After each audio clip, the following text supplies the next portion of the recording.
Hello, ladies and gentlemen, and welcome back to the Angel and Finn Show. I'm Angel, joined by my co-host, Finian McInerney. How are you, Finn? Man, I really am loving this weekly podcast we're doing here. This is a weekly podcast. Yeah. Bi-weekly. I wouldn't say bi-weekly. I think it's been at least 4 weeks since the last one. So quad-weekly. Or perhaps Sure. monthly. Yeah, I think that's a better label. Okay, so I think we'll jump right into the sports today, talking about the NUFL, or the NFL. The No Fun League. The No Fun League. First, I'd like to say that the NFC East is the worst division I've ever seen, because every person in the NFC East is now below 500. Dude, it's actually, ridiculous how terrible it is. We are going to see our first 7-9 team go to the playoffs since the Seattle Seahawks in, Dude, 2010. literally, the Giants are technically still in contention for playoffs. Yes, we're not. We are 2-10. Here's a stat for you.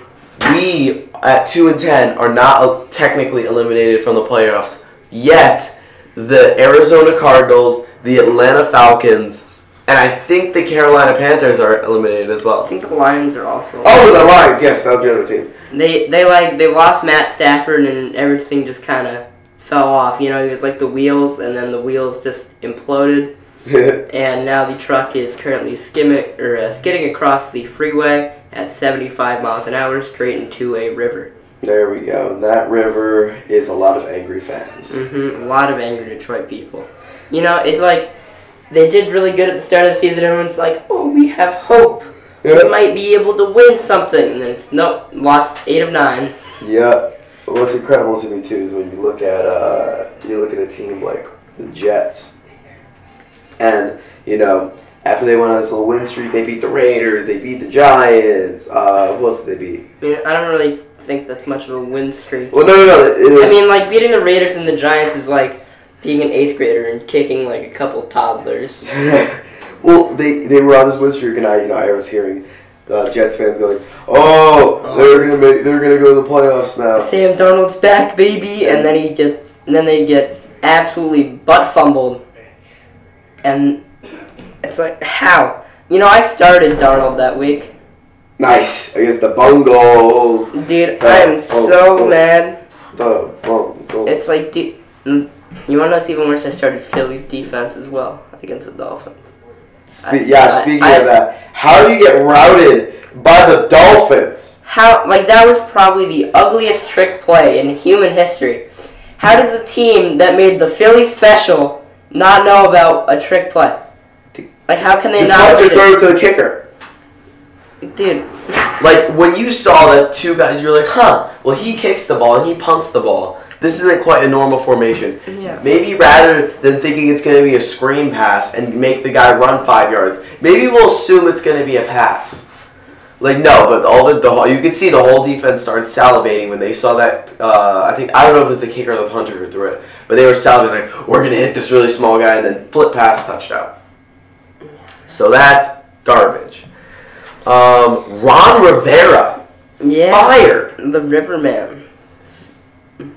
I mean, to be fair, kind of killed Cam Newton a little bit. Well, I feel like his problem was he abused Cam Newton so much because of his plays. Lamar Jackson, when you see every actual design run he does, it's never up the middle. Exactly. Because you don't want him getting hit by 300-pound men, 350-pound men. It's just, it doesn't make any sense. Yeah. But you have him run to the outside, you get 10 yards, maybe get tackled by a cornerback. Or maybe just slide in for the first down. Or slide in for the first down. But no, Ron Rivera said, QB ISO, QB ISO, QB ISO. And that took...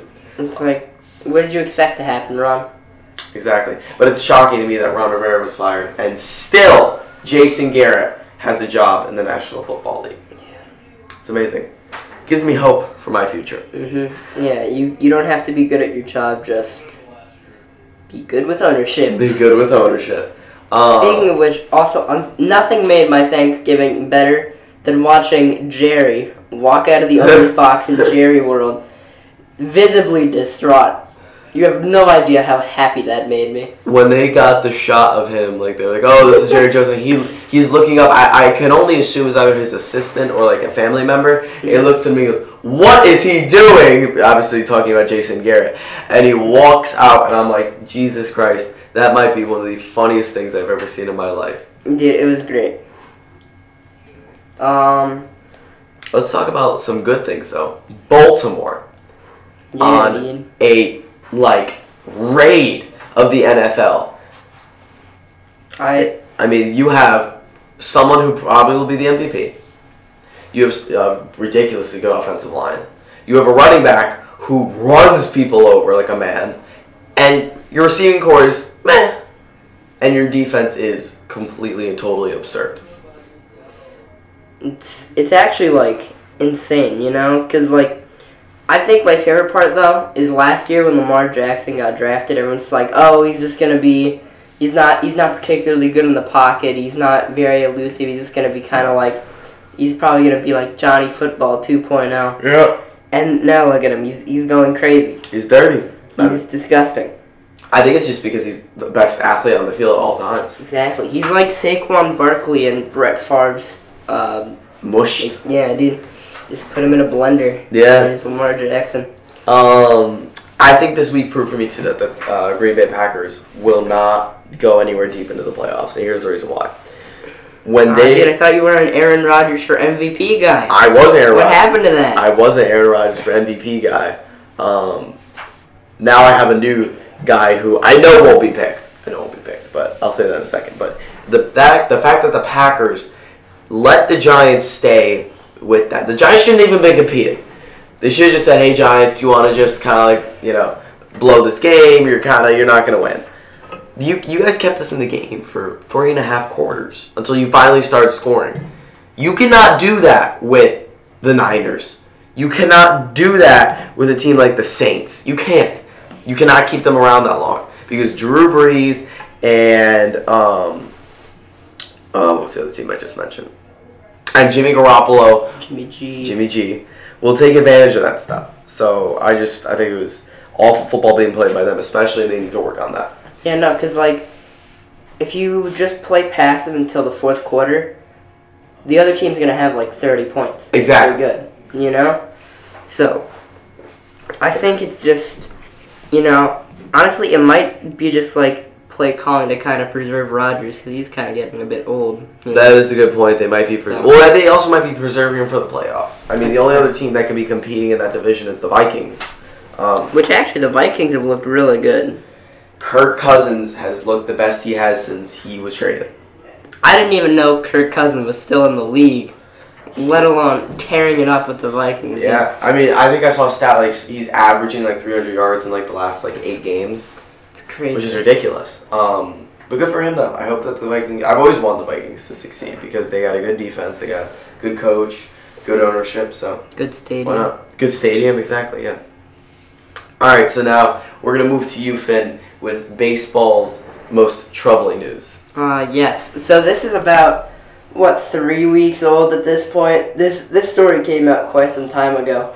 But in case you've been living under a rock or just do not care about baseball whatsoever, it came out that the Houston Astros were cheating during their 2017 World Series campaign, or during the regular season, starting from about August. And there's speculation about they even doing it into the World Series. So basically, what they would do, they had some dude they had a camera in center field pointed directly at the catcher's signs, which, if you don't know, it's like the catcher gives signs to the pitcher to tell him what he's throwing. And they had a center field camera with no delay, because normally the broadcast cameras have some delay. And they fed it straight into a hallway between the clubhouse and the dugout, and they played it live, right? So you'd have 2 dudes sitting in the hallway between the clubhouse and the dugout with a TV right in front of them, and every time there would be a breaking pitch, like a curveball, slider, changeup, they had a trash can, and they would just start slamming that thing. And you can actually look this up yourself. If you can go onto YouTube and type @Houston 2017, and you could find a bunch of Astros games and look at about the 6th or 7th inning, or just look in the comments because you'll probably see it there, and you'll just hear like very audible banging whenever it's an off-speed pitch. I'm not gonna bang on the table because we have this brand new microphone here that is very nice. I wouldn't want to break it. And then also there's even speculation that it happened into the World Series, where the da-da-da-da-da charge thing. There's speculation that actually was also a sign from the Astros, where that meant curveball, and then just like a straight whistle meant fastball. And what's so troubling about this, right, what makes it such a big deal, is that pitching is like mostly just like based on deceiving the hitter, So it's mostly just trying to make the hitter guess and guess wrong, But if you know going into the at-bat what they're going to throw, you already kind of have an idea of what to look for and like where the ball is probably going to end up. And that just makes hitting so much easier. Yeah. So. All right. Well, I think that's awful that they have to cheat to win. Yeah. I mean, that's like one of the big parts of baseball is the strategy behind it. Mm-hmm. So I think it's just like they're kind of like ruining the one part of the game that like really involves like hard strategy. Like what I'm actually throwing. The thing is, there's a difference between because stealing signs has always been a thing in baseball. Yeah. But using technology to do it is very much frowned upon and actually illegal. After an incident in 2016 where the Red Sox used an Apple Watch to steal signs from the Yankees during a playoff game. Well, it's just like if you were to do that in the NFL. You know how coaches will say, like, oh, eagle, that means man coverage or something like that. If you could, if you see, oh, we know eagle is man because we're just that smart, then that's fine. But you can't now go and look on the broadcast, just like you can't have electronics on the NFL sideline. You can't now go look at the TV and go, oh, look, whenever that assistant coach raises his hands in the air, they're running man coverage. Yeah. That's not strategy, that's just observation and cheating. Yeah. All right, so I think the next thing we're going to move to is basketball. Can I talk about Garrett Cole real quick? Oh, of course, yeah. Oh, yes. Yeah, so Garrett Cole, for those of you who don't know, was on the Houston Astros team in 2019. Oh, also, I forgot to mention, in 2017, the Astros won the World Series. And also, an Astros player won MVP over Aaron Judge, who hit 53 home runs and didn't cheat. That's a story for another day, I guess. But yeah, Garrett Cole, who's on the 2019 Astros, traded from the Pirates, and since coming from the Pirates, he tried to use him as a contact pitcher, even though he throws 98, which I think is ridiculous. He's been phenomenal. But during Game 7 of the World Series this year, where the Nationals won, they had him in the bullpen. He was ready to go, and they never even thought about bringing him in. And the Astros lead just crumbled. And Garrett Cole was so mad about it. After the game ended, instead of wearing an Astros hat, he got out of his uniform, put on a Scott Boras hat, which is his agent, and said, and basically in a informal press conference was like, yeah, dude, I'm mad. And basically that destroyed any hopes of the Astros re-signing him. So, also, for the record, Garrett Cole is not on the 2017 Astros. He was still on the Pirates, so kind of cheater. As far as we know. As far as we know, yeah. But the Yankees have been very interested in Garrett Cole because, there's pictures of him. He was like a Yankees fan when he was a kid. It was on like the broadcast during the ALCS. So the Yankees have ownership approval to make a record-breaking deal. And word around the street, aka from leaks on Twitter, the Yankees are looking to sign him for 5 to 6 years for $250 to $300 million. Jesus Christ, that's a lot of money.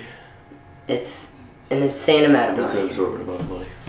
But it could be a record-breaking contract. He might get paid more than Mike Trout, the objective best player in baseball. Yeah. But, yeah. So I think the next thing we should turn to is our lol cow or just overall idiot of the week. College football, Ole Miss. Yes. Wide receiver. Don't know this kid's name. Don't want to know this kid's name. Dude catches the ball. Actually, I'm going to look up. It is 27 to 20. Or no. They're versus Mississippi State. I think Was it 27-20? No. It was 14-21. 14-20. So they score a touch. The guy scores a touchdown. Crowd goes wild.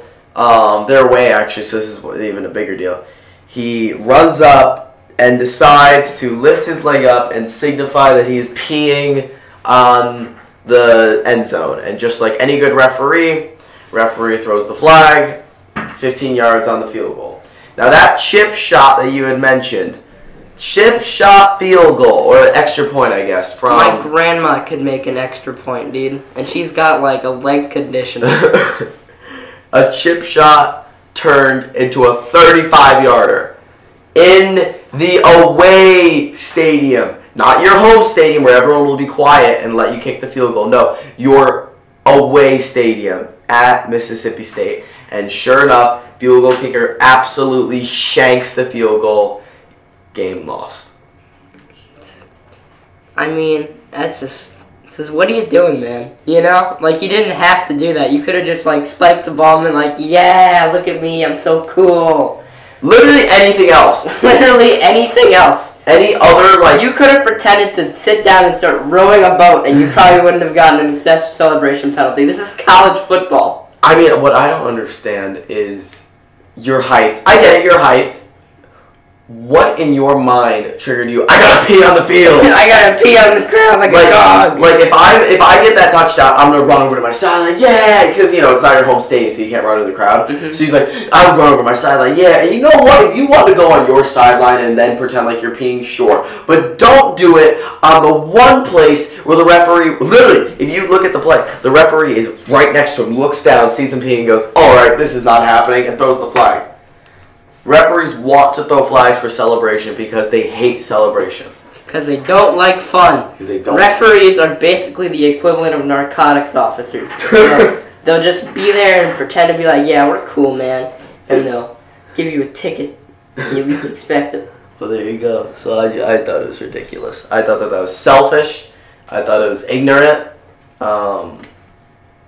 That is why people give bad names to celebrations. Is that a Big 12 game? No, it was not. Okay. Alright. I thought it was Big 12. Two unranked teams. Mississippi State now 6-6, and now Ole Miss is 4-8. Ooh. I don't think they're going to be seeing a bowl game anytime soon with that record. I think they might have actually had a shot at a bowl game. I know, which is actually shocking. So he basically just, like, took away any chances they had of getting into, like the I don't know, like the Cheez-It Bowl or something. That's not even a bowl, but there's this... Oh, no, Cheez-It Bowls, I think. Is it really? Yeah, let me look it up. Is Cheez-It Bowl? I mean, all these companies... Dude, there's so many bowls that are, and they're all sponsored. The only ones that matter are, like, the Orange Bowl and the Rose Bowl. Yeah, the Cheez-It Bowl game. Wait, really? Yeah, last year was TCU versus California. That's hilarious. That's where all the just over 500 teams from the Big 12 go to play. Yeah. The payout for that is $1 million. What? To each team. It's in Arizona. Well, the more you know. This is an educational podcast now, apparently. There you go. Who knew? Also, in college football news, Alabama. Bama. Imploding. Yeah, no. Nick Saban, like, he'll just be like, yeah, man, come look at our quarterback. He's a real good guy. And then he'll just be like, all right, run. Oh, no, your shin's broken or your ankle's messed up. Put some bolts in it. Get back onto the field. I don't know if you guys have heard the surgery that he got, but his ankle's literally being held together by screws. He's virtually the Terminator. Except a lot slower now and also terrible. He's like C-3PO trying to play quarterback. I mean, Jesus, I've never seen that. Like, I heard about that during the game. He didn't go down. He was just limping a little bit. And they were like, well, and they showed us a diagram of, like, what the surgery looked like. It literally is just one long screw that you would use to put, like, like door frames up. Or not door frames, like the actual door, like, hinges. Yeah. Through his ankle! Dude, the worst part about it is that it was a preventative surgery. Yes, that's the problem. It's not even medically necessary. I don't know how you as a parent can say to your kid, yes, you could get screws in your ankles to prevent ankle sprains. It's not like if it was preventative surgery, to not tear your ACL, to tear your MCL, fine. but it's for ankle sprains. Dude, just get an ankle brace. Like, what? You're saying to me right now that... And he was limping still. I mean, yeah, because he just got out of the operating room. He's got screws in his ankle, Angel. I don't know. Why would you risk it if you're saying that? Dude, he literally, he absolutely obliterated his draft stock. Yes! He's done. He was going to be a first-round pick, get a big old signing bonus from Miami or something. Actually, who's winning the Tank Bowl this year, actually? Bengals. Is it Bengals? Yeah, they're still 1-10. Giants are number 2. Dang, they've robbed us of 0-16. Yeah. But regardless, it's terrible. I mean, maybe he's doing it purposely. Maybe he's like, I want to get drafted to the first 10. I want to get drafted to an average team at least. Maybe. That's actually not a terrible strategy. Maybe he gets drafted to, Pittsburgh. Maybe he removes the screws from his ankle and then goes to Pittsburgh. Exactly. Or maybe he just goes full robotic and just gets screws and everything and just goes, I am indestructible. And then get put on the Browns. There you go. Exactly. NBA. We need to talk about the NBA. We're running out of time. NBA. Golden State Warriors. Trash. Raptors. Somehow. Still good. And I knew this was going to happen, but I didn't know this was going to happen. How in God's name are the Lakers so good? I get it, LeBron James is having an MVP season. I get it, Anthony Davis is also not having an MVP season, but having one of the best players in the league. Dude might be defensive player of the year. And Rajon Rondo's there. That kind of sums up Rajon Rondo's career. He's just there. He's like, I have 2 of the best players in the league. Assist.